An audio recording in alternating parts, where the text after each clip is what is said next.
Zach, when you watch the film of yesterday, where do you think you kind of made the most strides from last week? I think just putting four quarters together of good, clean football as an entire unit. Not just me, but just playing aggressively smart football, making good decisions, and then just making some plays come to life all around as a unit. Zach, you obviously missed a lot of training camp. You missed those first few weeks. So do you feel like, as the season progresses that you're getting more comfortable, you're getting your legs under you kind of thing, like those reps you would have gotten before, you kind of had to get them in season kind of thing? I don't think necessarily because of that. Of course, I think, maybe more reps would have just helped you more comfortable. But, I think the reps that you get in the game is the only way to really be able to progress and completely get better is to be in those game time reps. Zach, after all the struggles as a team last year, what does it feel like going into the bye and the position you're in where now, you kind of control your destiny, really?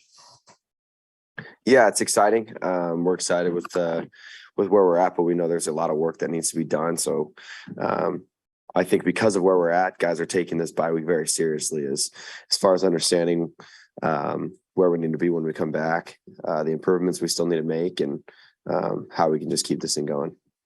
Zach, you sound a little hoarse. Is that just from having fun post game yesterday, or do you have a little cold or something like that?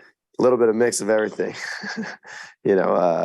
Voice was already a little bit shot before the game, had a little cold, but then, yelling on top of that, kind of had me lose it.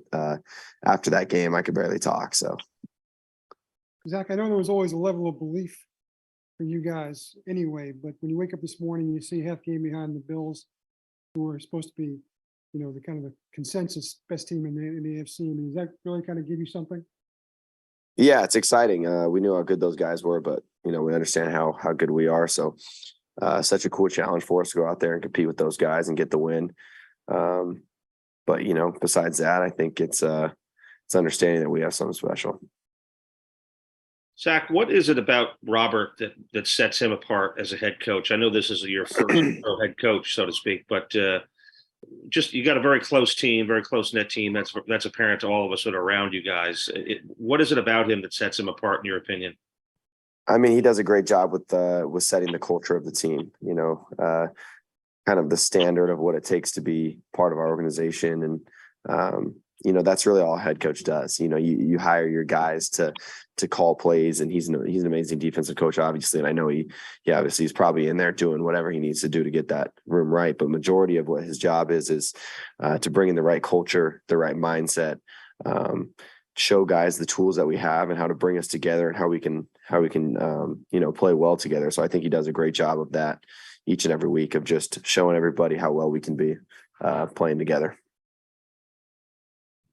He seems to straddle the line of being a player's coach, a guy that, that's a player's first kind of guy, but yet also a guy that commands respect. Is that a fair way to put things? Is that hard for a coach to do both?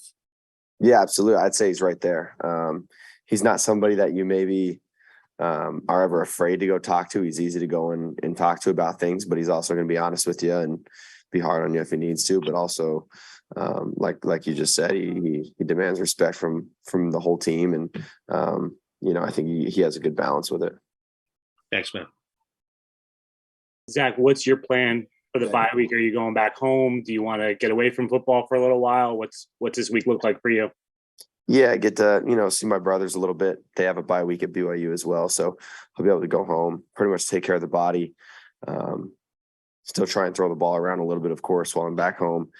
Make sure I'm staying on top of everything, maybe do some film study, whatever it is, anything that's going to kind of keep my mind and in the right mindset, to be able to come back and then taking care of the body and making sure I'm ready to go. You touched on it a little bit yesterday after the game, but the ability to throw quickly, I think it was the average 2.3 seconds yesterday. Your numbers are so much better the faster you release the ball. And I'm wondering, why is that? What is clicking when you get rid of it quickly? It's a little bit of everything. Of course, I would always like to get the ball out of my hands, right? but it depends on so many different things. So it's a hard question to ask because maybe in one game something's not open or something's not there, or it wasn't the right call, or I made the wrong decision, or somebody ran the wrong route, or whatever it is. There's so many things that go into that. Of course, yesterday the mindset for me was get the ball out of my hands and let playmakers make plays, and essentially that comes down to me as well. So every single week it's understanding what our play calls are and how I can be making quick decisions and get the ball out of my hands. And fortunately for us yesterday, it was all kind of clicking for us and being able to do that. Zach, you guys talk, taking it one game at a time, week by week, but given where you're at now, I mean, not that the season ends now, but if it did, you guys would be a playoff team. Do you guys talk amongst yourselves that, hey, if we continue this, we're a playoff team? Do you allow yourselves to entertain that thought that the postseason's a reality? It's a realistic possibility. No, not at all. Not in that way. Not like kind of almost in the way that you're saying it. Almost kind of feels like we didn't expect to be here, but hey, wow, we are. So let's see if we can keep doing it. But like for us, it's like we expected to be here, and the mindset we've had up to this point was just taking it one game at a time. So let's do the exact same thing. Let's not put any expectations on ourselves, but let's just play good, clean football and taking care of the rock, and then each and every play, just one play at a time, and it'll take care of itself just there at the end. Like personally, I don't think anyone yesterday was going out there thinking about the score necessarily, or thinking I got to win this game or I got to do this. Everyone was just thinking I got to do my job, and it equates to end up winning the game when you play good football that way. Any more Zach, questions?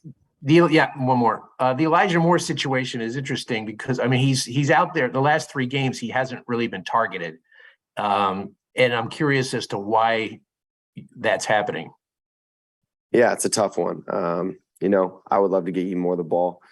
For me in my situation, I'm going through the reads and everything. And, I think that's more of a question for the coaches. And then also just the situation in general is tough. I think with time, he's a great player. So we're going to try and figure some stuff out to get him the ball.